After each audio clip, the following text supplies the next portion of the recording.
All right, let's dive right in. We're going to try and get inside the head of a true legend of speculating, Victor Niederhoffer. See, his education, it wasn't something you'd find in a textbook. Not at all. It was forged in the brutal, unpredictable classroom of life and the markets. And the story, believe it or not, it all kicks off with a hurricane. So picture this, right? The year is 1992. Hurricane Andrew is just hammering the coast. And you've got the billionaire speculator himself, George Soros, and he's shouting this warning at Victor Niederhoffer. But here's the kicker. This isn't happening in some high-stakes trading room or a fancy office. Oh, no. No, this is all going down on a beach in Southampton with these monster waves crashing all around them. Soros, who's not just his host but his former boss, is basically screaming at him to run for his life. He's totally convinced the ocean is just like the market, and it's about to swallow Niederhoffer whole. So, what do you think he did? Did he turn and run? I mean, this is the guy who famously broke the Bank of England telling you to get out. But what Niederhoffer did next? Well, his answer is the key. It reveals everything about his entire philosophy, not just for trading, but for life itself.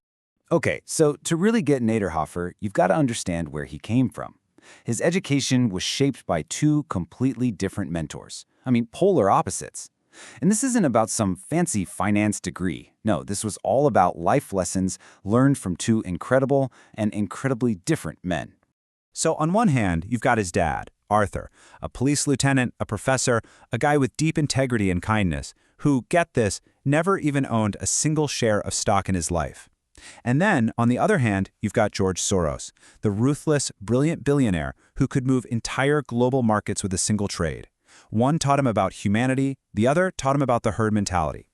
And that tension, right there, between those two influences, that's where the magic happens. It's everything. And you know, this education started way before Soros ever entered the picture. It started on the streets and the handball courts of Brighton Beach, Brooklyn. We're not talking about the Wall Street you see in movies with all the ivy-covered buildings. No. This was a world full of hustlers, gamblers, and just tough, working-class survivors. And those lessons his dad taught him right there on the sports court, they became his ironclad rules for the market. His father taught him to be a true sportsman, call the fouls on yourself even when no one's looking. And a huge one, never lose your temper, because all that does is help your opponent. He also taught him this incredible concept of economy of motion, getting the biggest possible result with the least amount of effort. And, maybe most importantly, to always give the other side the benefit of the doubt. But here's the thing. All these noble principles, they were put to the test every single day. The streets of Brighton taught him a different lesson, that hustlers will always look for an angle, that even your partners might sell you out, and that sometimes stuff just goes wrong for no good reason. It's actually the perfect training ground for a speculator, when you think about it. You get this solid foundation of integrity from his dad, mixed with a very healthy dose of street-smart skepticism. All right, this next part is maybe one of the most powerful and honestly kind of counterintuitive pieces of Niederhoffer's whole philosophy. He truly believes that success isn't about popping champagne over your wins. No, it's about obsessing over your losses. He literally says, I tend to emphasize my losses. And why? He says the main reason is that it keeps me humble and essential for success in a field where one false move can lead to irreversible disaster. Wow! And to really get this idea, he tells the story of the legendary trader Jesse Livermore. They called him the boy wonder of Wall Street. He was a hero to Niederhoffer's own grandfather. And Livermore, well, he was an absolute genius. He came up with a set of trading rules that are just as sharp today as they were 100 years ago. And Livermore's rules, they were so simple, but just profound. Things like, be selective. You can't win every single battle. Be flexible. Don't fight the market trend. And this one is key. Be humble. The second you know you're wrong, just admit it and get out. I mean, these are rules any trader today would kill for. But, and this is a big but, just knowing the rules, as we're about to see from Livermore's story, just isn't enough. And here it is, the brutal, honest truth. Despite all that genius, Livermore lost everything, not once, but multiple times. He just couldn't follow his own brilliant rules when the pressure was on. So the lesson is just crushing. Without the humility to survive your losses, all the genius in the world means absolutely nothing. And you can bet Niederhoffer took that lesson to heart. So okay, how does this idea of humility actually work in the real world? Well, for Niederhoffer, he uses it to turn pure chaos into pure opportunity. We're talking specifically about market panics. And the key is, he doesn't rely on gut feelings or hunches. Nope, he relies on history and cold, hard data. So first things first, he defines his terms. He doesn't just throw around a word like panic. He actually quantifies it. For him, a panic is something very specific and measurable, a drop of 10% or more from a 30-day high. What does that do? It takes all the emotion out of it. Suddenly, this terrifying event just becomes another data point on a chart. And once he's got that data, what does he do? He tests it. And what he found was pretty amazing.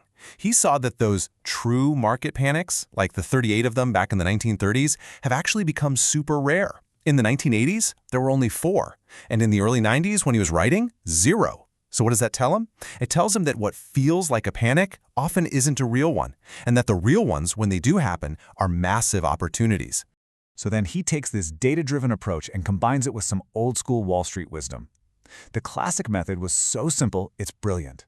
Step 1, wait for a real panic. Step 2, let your cash pile up for that emergency. And then, when everyone else is freaking out and selling in terror, you just calmly stroll down to your broker's office and buy good stocks with cash. It's all about turning their fear into your calculated, systematic advantage. Okay, so let's put all the pieces together. What exactly is the Niederhoffer way? It's really important to get this. It's not some system for picking stocks. It's bigger than that. It's a whole way of thinking, of seeing the entire world through the unique eyes of a speculator. And it pretty much comes down to this kind of code. First, learn from everything: sports, nature, your family, not just from the financial news. Second, obsess over your losses. It'll keep you humble and it'll keep you in the game. Third, test every single piece of so-called Wall Street wisdom with actual data. Don't just trust it, verify it. Fourth, look for that economy of motion his dad taught him. Be efficient, be elegant in your actions. And finally, you take that whole foundation and you use it to turn market chaos into your absolute greatest opportunity. And make no mistake, this is not a passive game. It is a fight. He talks about a massive trade he made against the Japanese yen, and he describes it like a literal life-or-death struggle. He actually writes, "The sharks are always circling, always tearing at my flesh, but I will continue to fight them while I have strength." I mean, wow, that's the kind of intensity we're talking about. And that brings us right back to where we started, on that beach with George Soros yelling at him. Niederhoffer didn't run from the waves. Instead, he calmly started explaining the scientific method for surviving them. See, he was a speculator. His whole job was to go against the powerful tide, not run from it. So that leaves us with one final question for you. In the big waves, in the market panics of your own life, are you just running with the crowd? Or are you thinking like a speculator?